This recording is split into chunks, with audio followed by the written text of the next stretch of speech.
Let me tell you something that will change your life if you let it sink in. The richest people in the world are 75% entrepreneurs, 15% investors, 7% inheritors of wealth, 3% athletes, entertainers and artists, 0% employees who just earn a salary. So if you want to know how to manage your money like the 1%, you have to understand what those first four categories have in common. So let's think about it. Entrepreneurs own businesses.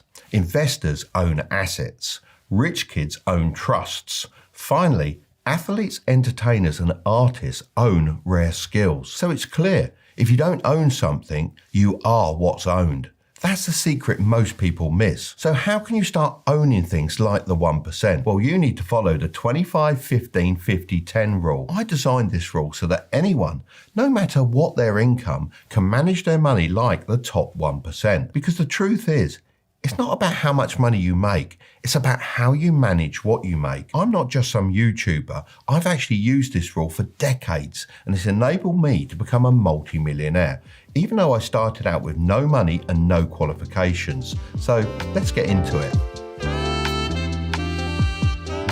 The first 25% of your income should be going towards growth. This is the 25% that works for you. By growth, I don't mean some kind of mindset nonsense about growing as a person with the power of meditation. I mean using this money to buy things that increase in value. You see, when most people get their paycheck, they pay the bills and then blow the rest on useless things they don't even remember buying. This is exactly why 99% of people are trapped owning nothing of value. The truth is, this is all by design. The system wants us rich for a week, then skint by the end of the month, waiting for the next payday. So we've got no breathing room, and then we're forced to work even harder next month just to keep up. This is effectively modern day slavery. Just think about it. Slaves used to work every day with no pay, but they got free food, shelter and water. Today, people work nearly every day and get paid. However, their money is mostly spent on food, shelter and water. The only thing that has changed is the illusion of freedom. Once you understand this, you can start fighting back by taking that first 25% of your income and putting it straight into assets. This is anything that grows in value over time and puts money in your pocket. The idea is that while you're out working, these assets that you own are working for you in the background. Eventually, these assets could even make you more money than your day job. You might think you don't have enough money to invest in assets. However, you need to find the money, because the sooner you start, the better. Let me show you something that will blow your mind. This is Billy. He started investing $200 a month at 20 years old. And this is Phil. He didn't start until he was 30, but to catch up, he invested $300 a month. Now, let's fast forward it to when they reached 60 and they both stopped investing. Now, I'm going to give Phil a walking stick and I'm going to give Billy some glasses. Right, that's better. Now let's add up how much each one saved. Billy put in $200 per month for 40 years, so that's a total of $96,000. However, Phil put in $300 per month for 30 years, which is a total of $108,000. So Phil ended up with more money, right? Because he saved more each month. Well, not exactly, because they were investing instead of just saving. If we assume an average annual return of 10%, which is the average return of the S&P 500 over the last 100 years, then the numbers start to look a little bit different. Phil's investment will be worth $678,146. Not bad. Whereas Billy's investment would be worth a staggering $1,264,816. How crazy is that? Billy invested $12,000 less, but ended up with nearly $600,000 more, all because he started earlier. That's the power of compound growth. That's why you should start now, even if it's small, because waiting will cost you more than you think. But how can you actually get started? Well, step one is to select your growth assets. There are loads of ways to grow your money, but not all of them carry the same risk or reward. So I like to think of them as a scale from relatively safe and steady to high risk, high reward. At the lower risk end, we've got index funds. Honestly, this is where most people should start. You're not trying to pick winners, you're just buying a slice of the whole market. Like the S&P 500 I mentioned before, you don't need to check charts or time the market, you just let it sit there and grow quietly in the background. Then there's real estate. That could be rental property if you've got the money, or REITs if you haven't. REITs lets you invest in real estate without buying a property. It's kind of like buying a small share in a building with a bunch of other people. In the middle is skills. Learning a skill that makes you money is hands down the fastest return on investment you'll ever see. I'm talking about things like copywriting, editing, sales, coding, anything you can actually use to bring in income. Unlike stocks or property, no one can take it away from you. However, it does take more time to learn, and that's why it's higher up the risk scale than the other two. Further up, we've got online businesses. Stuff like drop shipping and selling digital products. These can pay off big, but they take a lot of effort, and you've got to be ready to fail a few times before you find your feet. Then we get to individual stocks. I know it's tempting to try and pick the next Tesla, but unless you've done your homework and you really know what you're doing, you're basically just guessing. So if you're going to do it without learning the specifics, keep it small and treat it like a hobby, not your main strategy. And right up the top is alternative investments. I'm talking Bitcoin, Ethereum, NFTs, gold, wine, sneakers, you name it. Can you make money with these? Absolutely. Can you lose it overnight? Also, absolutely. I've played around with some of these, but I never risk more than I'm willing to lose. These are your moonshots, fun to try, but not where you build long-term wealth. So if I were you, I'd start with the stuff that actually builds a foundation, which are index funds and high income skills.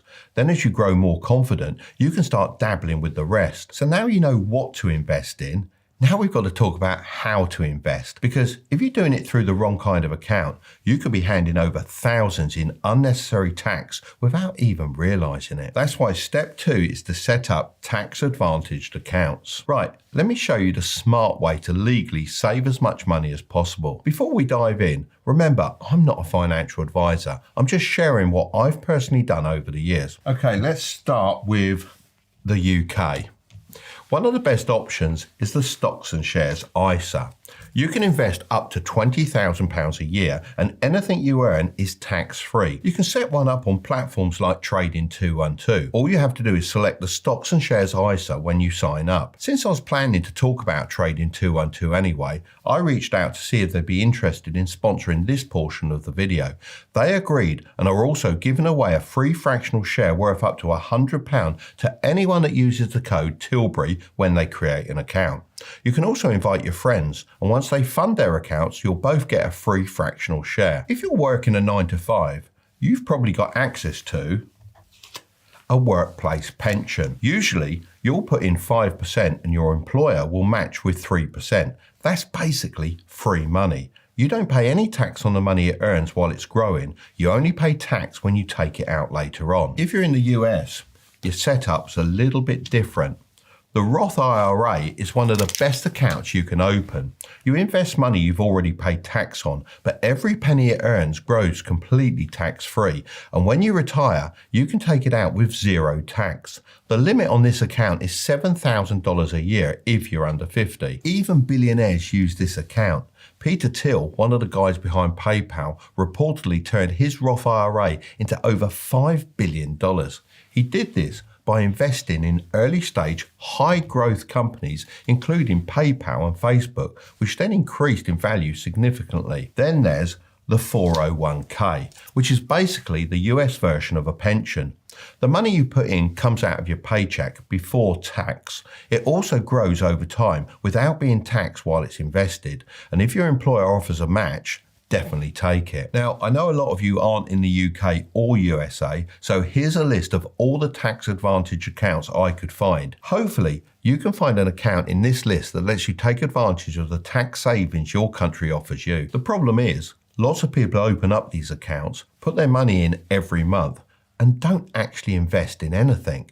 That brings us on to step 3, actually start investing. All right, so now you've picked your growth assets and you've set up your account, whether you're on Trading 212, Vanguard, or something else, it's time to actually put your money to work. The best thing you can do is set up a monthly transfer that goes straight from your bank account into your investment platform. ideally on payday. That way, you never even see the money sitting in your account and get tempted to spend it. Once it lands, you don't need to mess about with charts or try to time the market. Just look for some index funds. One of the most popular methods is to build a free fund portfolio.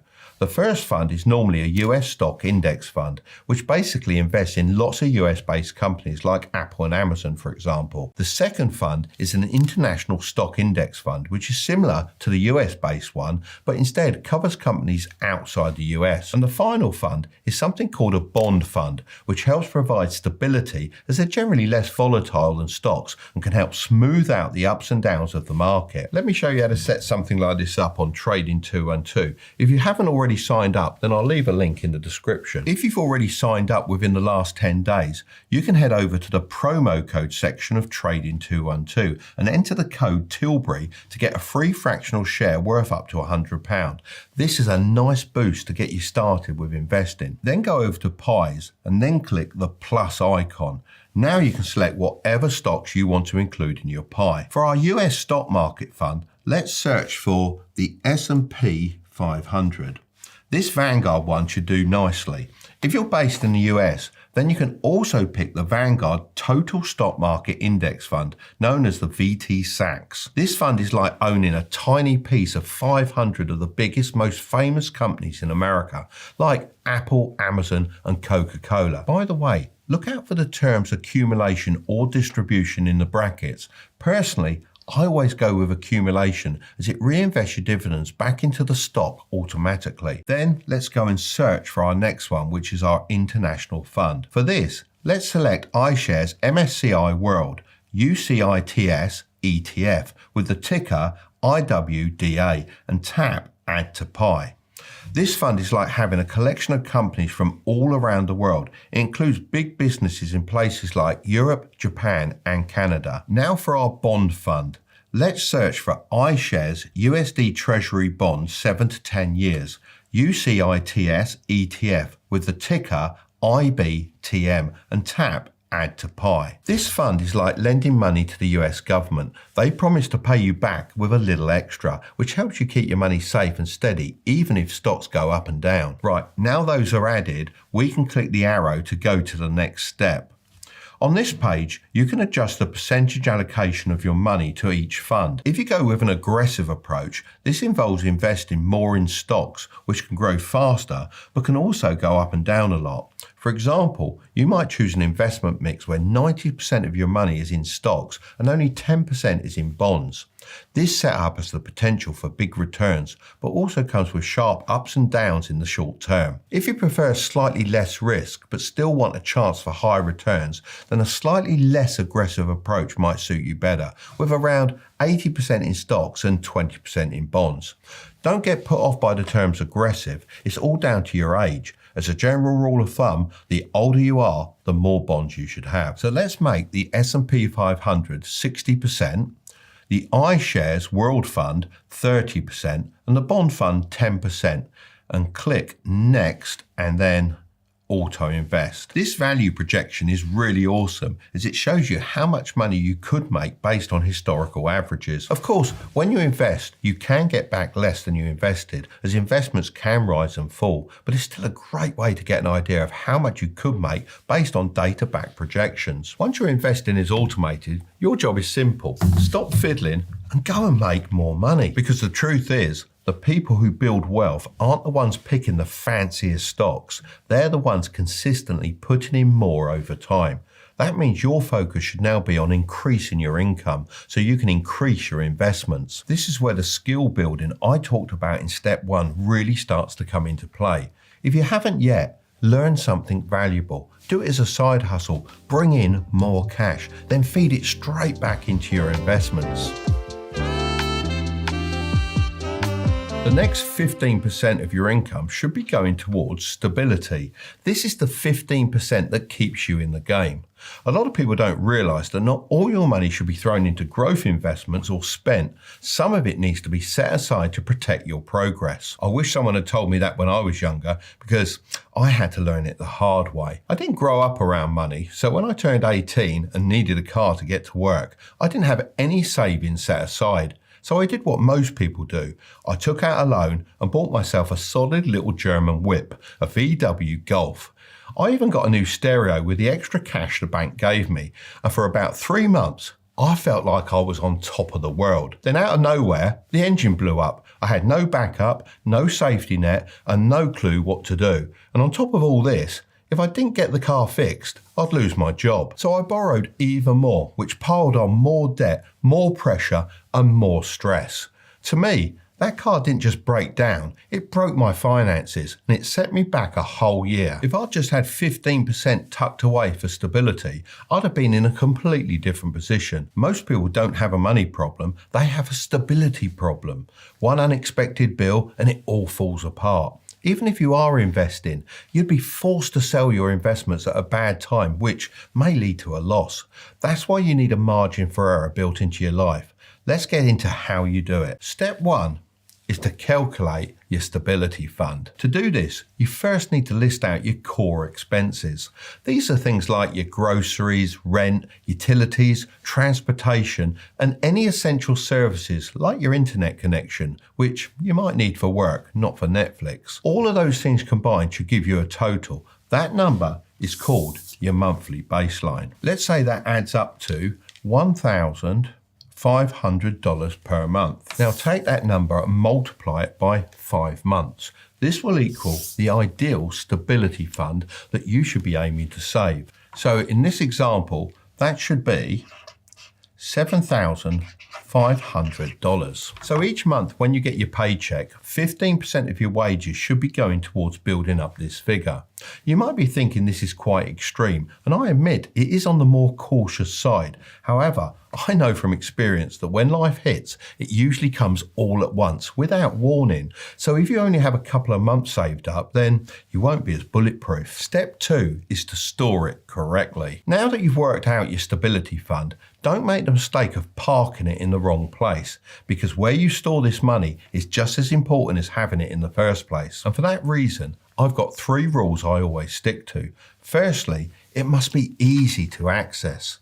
This money should be available within 24 hours max, so don't lock it up in some account that penalises you for withdrawing early, or won't let you touch it for 5 years in return for a bit more interest. I've seen people lose their jobs and still not be able to access their stability fund. That defeats the whole point. When things go wrong, you need speed, not some nonsense waiting period. Secondly, it must be zero risk. This is not money you invest, gamble, or chase returns with. Whatever you do, and I mean whatever you do not put your emergency fund into the stock market, not even the safe stuff, because when an emergency hits, the market might be down. The same goes for crypto, long-term bonds, or anything else that's meant to grow over years. Thirdly, it must always earn. Although this isn't your growth pot, that doesn't mean it should sit in a dead-end account doing nothing. You want it somewhere that earns a bit while it waits without any risk. This is because if you leave it somewhere with zero interest, then it will be eaten away by inflation as money gets less valuable over time. That's where high-yield savings accounts come in. As of filming this video, you can get savings accounts with 4 to 5% interest rates and with no penalties if you need to dip into it. I'll leave some banks in the description. I'd recommend checking out SoFi, Ally, and Marcus by Goldman Sachs, as they're offering decent rates and they're FDIC insured, so your money's safe. Step 3 is to stack it quickly. Most people think it takes years to scrape together a decent stability fund,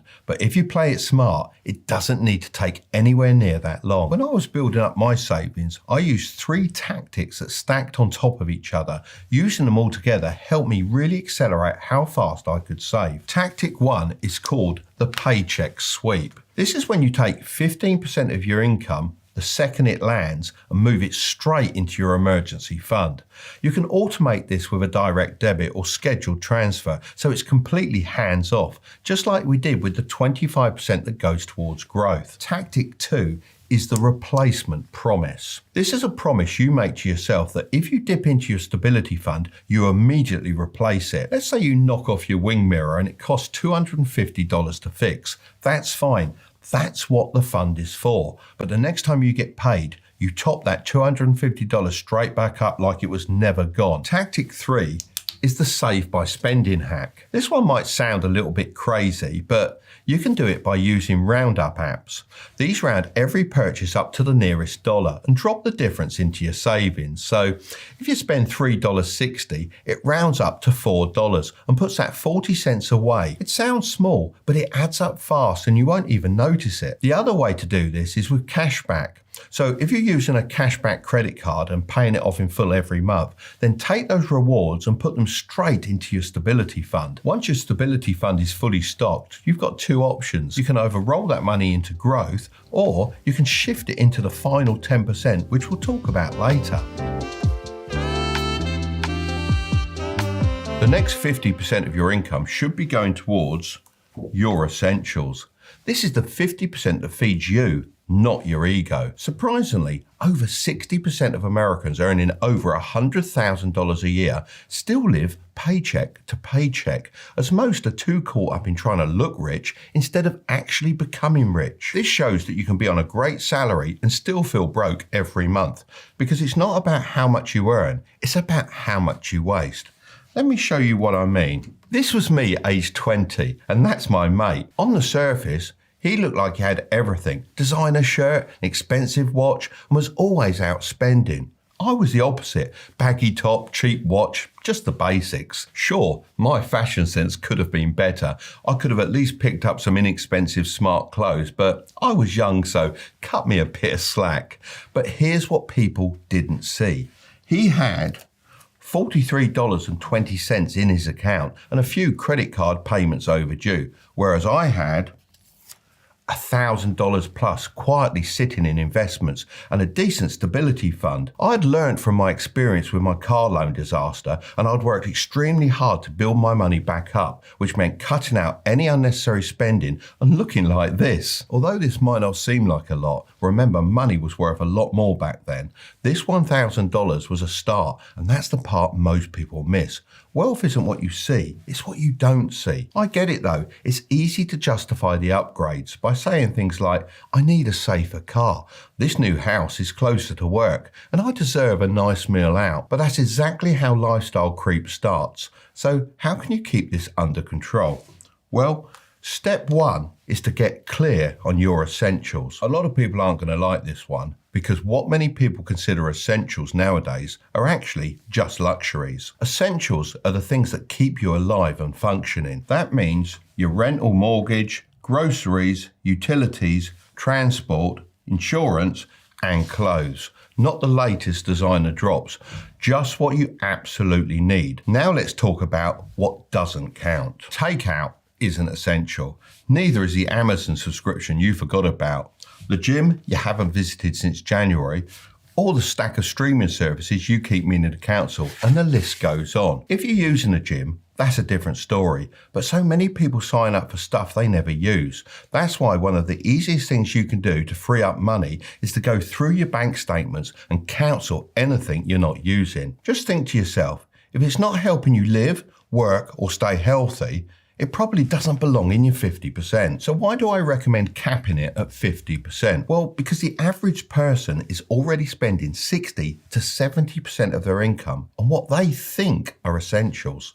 So by locking in your lifestyle at 50%, it forces you to actually eliminate what you don't need. It also changes your mindset from wanting to spend more of what you earn to wanting to earn more and increase your income, which is always something you should be doing. Step two is to shrink the two key categories. So many people talk about cutting out the little expenses like Starbucks coffee. Honestly, I'm guilty of saying this myself. However, if you want to make the biggest impact, then you first need to focus on the two key categories. Let's start with housing. For most people, this is the biggest expense, but it doesn't have to grow with your income. Always renegotiate your rent when the lease is up. Most landlords would rather keep a tenant than go through the hassle of listing, cleaning, and showing the place again.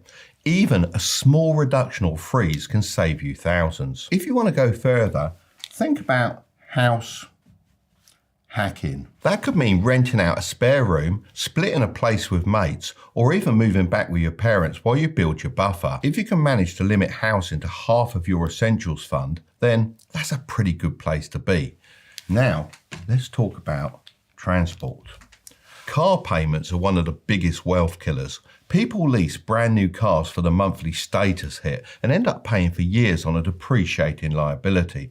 That's why I always recommend buying used, reliable cars that have seen the majority of their depreciation, at least until your income can support a nicer car. By that, I don't mean if you can just about afford it. It should be under half of your essentials fund. In walkable or city areas, you could even consider getting rid of the car entirely, as it can free up hundreds of dollars per month. Because it's not just the car payments you save, but also the insurance, maintenance and parking charges.